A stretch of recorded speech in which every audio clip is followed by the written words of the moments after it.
All right, we're now recording, so turning it over to you, Tom. Thank you. I am gonna share my screen here. I think I should be able to. Everyone able to see my screen? All Looks right. good. Yep. Try and see if I can get a full screen here. Hopefully that's working out well. As I mentioned, I am Tom Derkowski. I'm with Henry Ford Health System. We have our mobile integrated health program here, and in full disclosure, I'm also a member and board member of National Association of Mobile Integrated Health Providers, and I am the chair of the Professional Standards Committee. So I just wanted to lay that out as well.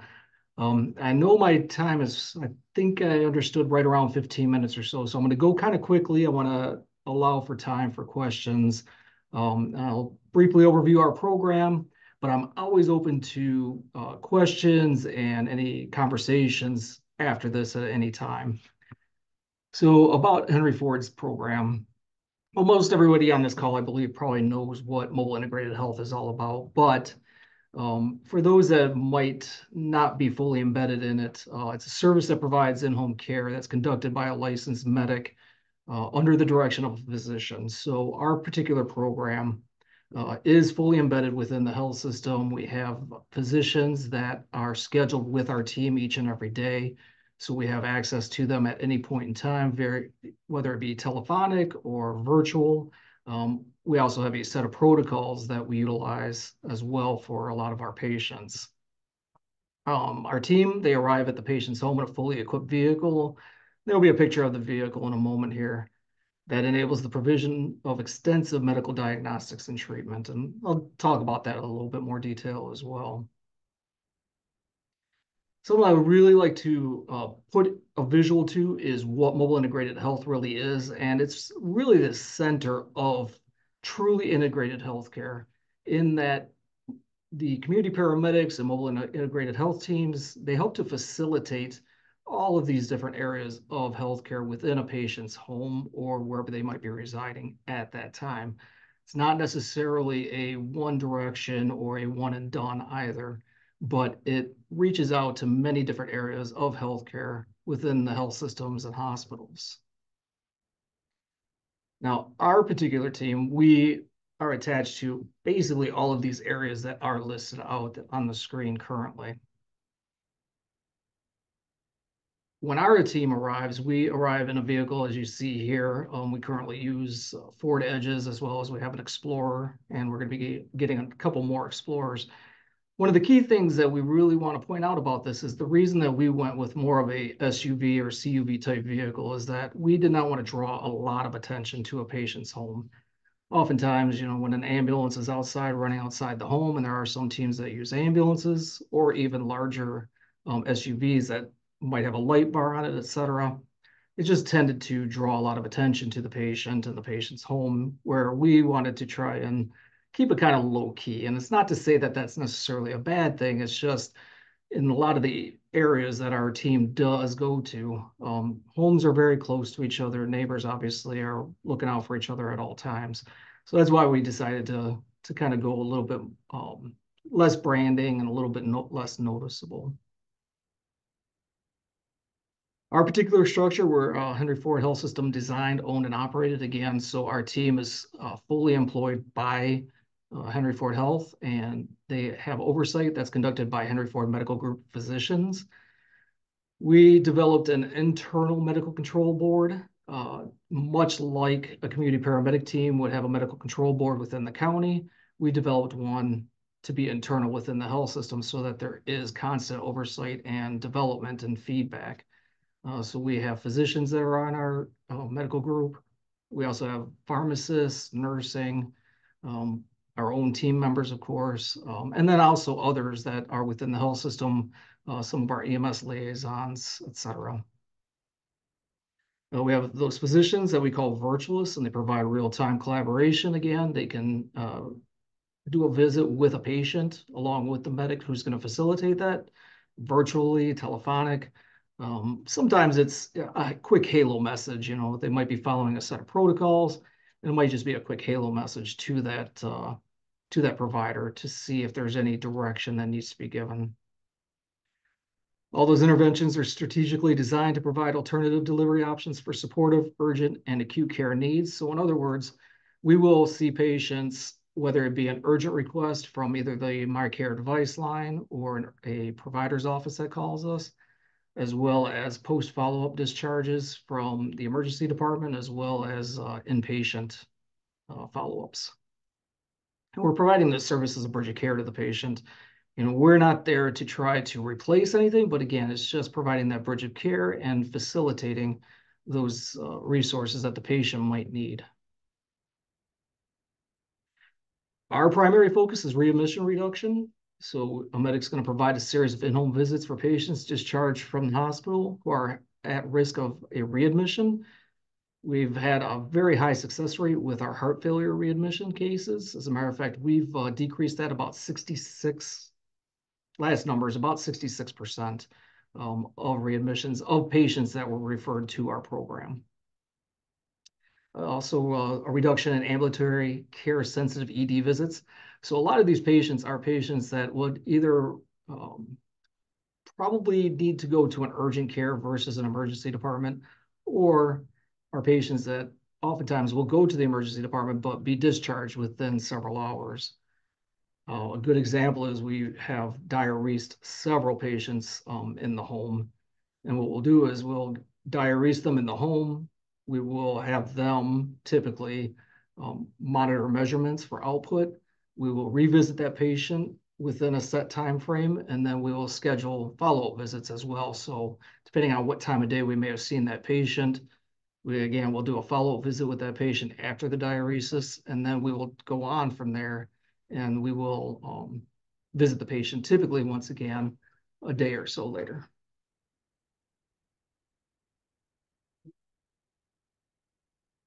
This graphic here is showing where MIH really fits into any health system. And as you can see here, it's anywhere from upstream care, and that's the ideal, is providing upstream care to patients. So whether it's an MIH program or a community paramedic program, providing that care to that patient before they reach a point where they do need to go to the emergency department or be admitted to the hospital.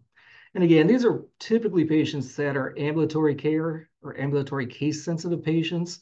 So these are patients that could be treated in the home setting and not necessarily need the more expansive care. Just a little bit about our clinical experience, providing diagnosis of things such as asthma, CHF, COPD, diabetes, and hypertension, treating things such as abnormal lab values. We provide a lot of COVID-19 follow-up even to this day, GI and GU symptoms, respiratory symptoms, as well as even wound changes. Treatments and diagnostics, we provide a lot of breathing treatments, again, diuresis, as I mentioned, fair amount of hydration as well, IV medication administration and O2 administration, as well as, of course, 3 and 12 lead EKG, as you can see, lab draws, point of care ultrasound. We're utilizing the point of care ultrasound, the butterfly device, for lung and, well, primarily lung exam, but also heart wall exam. And we also facilitate that virtual physical exam with a physician if the case warrants it. We launched our program April 20th of 2020. We provided care to over 9,200 unique patients. So we've obviously had repeat visits since we've had over 14,500 visits. So when we say unique patients, those are in fact truly individuals. So we've had repeat visits. We may see a patient longitudinally, and then 3 months later, we may get a referral for that same patient. While MAB infusions were going on, we provided over 1,360 MAB infusions in the patients' homes. And again, a lot of these patients typically had issues with transportation, or really just so weak and not feeling well that it was very difficult for them to get to an infusion clinic. We've reduced ED visits and provided clinical decision support in about 35% of our overall visits, and which means that translates over to we've had over 4,600 ED diversions. Now, some hospitals or health systems might say, well, that's potentially taken revenue away from the ED. But again, these are typically patients who would be a quick turnaround. They may come in, get rehydrated or get diuresed, and then be discharged a few hours later. And that really does open up those beds to more critical patients. As well as another big focus, of course, is on value-based care and on ACOs. So this has really kind of decreased the cost of care for those patients. Our total inpatient ED visits within 72 hours of an MIH visit, which means that an MIH medic did conduct a visit at a patient's home, and they did go back to the ED or inpatient admission within 72 hours. And that's at about 5.2% of all the cases that we have seen. And as you see here, our patient experience rating is a 4.9 out of 5 stars. We utilize a service that is outside of Press Ganey. We utilize Press Ganey as well, but we utilize another service that will send an automated message to the patient or patient's family on their text, so on their phone or via email. So we get a pretty quick response. Another key thing about this is what we've noticed is that it's right around 78% of the patients that we've sent a survey to have actually responded. And not only responded, but they actually put a comment in and not just clicking a star. So our program, where do we provide it? We provide our service in Wayne, Oakland, and Macomb counties. It's really primarily because of our staffing, but also those are where our main larger hospitals are. We do not limit our service to any specific insurances at all. As a matter of fact, we don't even check to see if the patient has any type of insurance. If the patient has seen a Henry Ford physician or is aligned with Henry Ford, we will provide this service to them. So a fair amount of our care does tend to be pro bono, although those insurers that we do have agreements with, we of course have billing arrangements with them, which help, provide some of that financial support that's needed.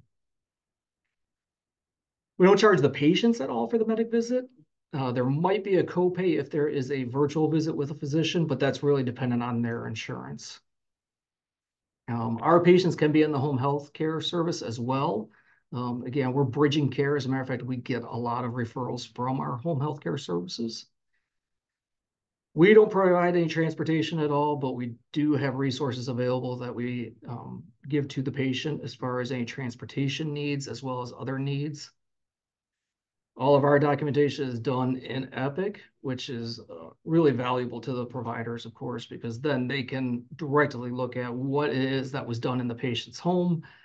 They can place orders for us if they wish as well. And all the documentation of the encounter is forwarded to any referring provider after the visit if for some reason that provider is not on an instance of Epic. So we will make sure that, being HIPAA compliant, that we're providing all that documentation to them if they're on a case like Cerner or something like that. Something else I want to mention that isn't in here is that we also partnered with Habitat for Humanity for quite a while. They did have a grant, and what we were doing is we were doing, and still do, home assessments. So we do like kind of an environmental assessment, and if we found some repairs that would be needed, we were able to connect with Habitat for Humanity, who came in and did some of those repairs, such as handrails, stairs, lighting, things like that. That grant has since expired, but we are still working with Habitat for Humanity and possibilities of them doing some of these home repairs, as well as other resources within our area. This is just a screenshot of our referral. We tried to make it as simple as possible for providers. We really wanted to make sure that it wasn't too task saturated for them, but still we were able to garner some information that's going to help us know when to schedule a patient, how soon that visit needs to happen, and what to prepare for that visit. This next screen really just talks about the referral process, but what I want to share with everyone, what we have found is extremely valuable, is that Halo message. There's several different secure text messaging services or platforms that people use. Halo is one of them, obviously. Tiger Text is another. Clinical clinical comms, I think, is a third. So there's several different secure messaging platforms, but we found it extremely valuable because it then also helps us to be alert and on the lookout for referrals, those urgent referrals that might be coming in.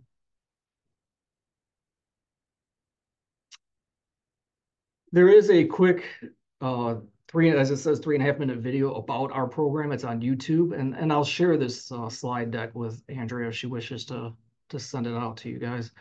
And it really is a quick interview with myself, our medical director, my dyad partner, Dr. Drake, and as well as two patients that we have been seeing. Quite frankly, we started seeing them in 2021, I believe it was, for COVID. It's a husband and wife, and we have received referrals from them as well as calls from them since then.